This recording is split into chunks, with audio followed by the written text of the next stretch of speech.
Well, Linda, I figured if Chairman Risch can call you Linda, I can too, and I will. And I want to Thank you. tell you how much I the rules. appreciate your taking the time that you did. If you spent as much time with everyone as you did with me, you've been pretty busy.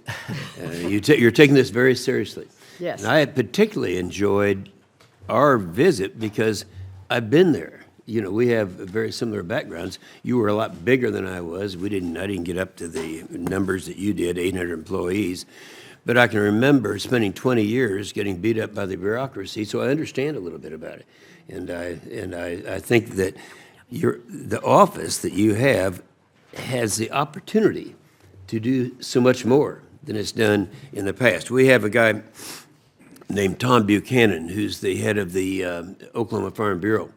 And when I talked to him about the problems that the farmers are having, not just in my state of Oklahoma, which is a farm state, but throughout America, he said it's nothing that is in the agricultural bill. It is the overregulation of the EPA. Now, those are his words, and my words too. And so we watched this happen. He said of all the problems that we had, of all the overregulations, the one that we scared us the most was WOTUS, the water bill.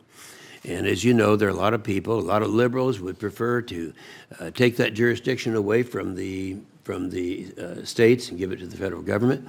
And there was quite an effort there. Now, I bring that up and that as an example because you have, as you and I discussed, in your department that you're going to be responsible for, the Office of Advocacy. Yes. Now, the Office of Advocacy is where it's an independent office, and its purpose is to advocate on behalf of small businesses to other agencies and weigh in on their rulemaking. And during the last administration, the office has been pretty much ignored. And so you're going to have to start from a zero base. And if you've given a lot of thought to how you're going to have this Office of Advocacy, they're available for people who it was designed for originally. Thank you very much. Well, if I have the privilege of being confirmed, I would really like to strengthen that office because I've always been a defender of the little guy.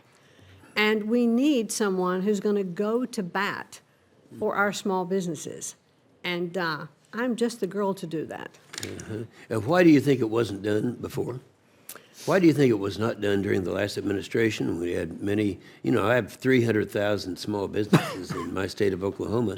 I didn't hear from all of them, but almost all of them on the problem. So how are you going to revive that?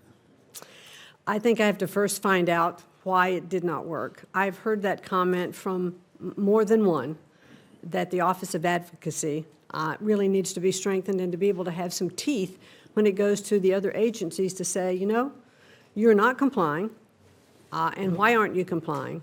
And as of right now, those teeth aren't there. Yeah. And I need to find out why, and I don't know why, but I will get back to you, and I look forward to working with you on that. That's good, and I would assume that the number of people who are working, there are a lot of people who have not been as responsible and responsive to small businesses. You'll have a chance to determine who they are, and if necessary, make changes. I would assume that would be an accurate statement. Okay. Thank you very much. All right, they have within there the Small Business Innovation Research Program that provides funding for the small business to develop and commercialize new innovative technologies. And the companies receiving the SBIR funding stand a much better chance of bringing their ideas to market than those not receiving the funding.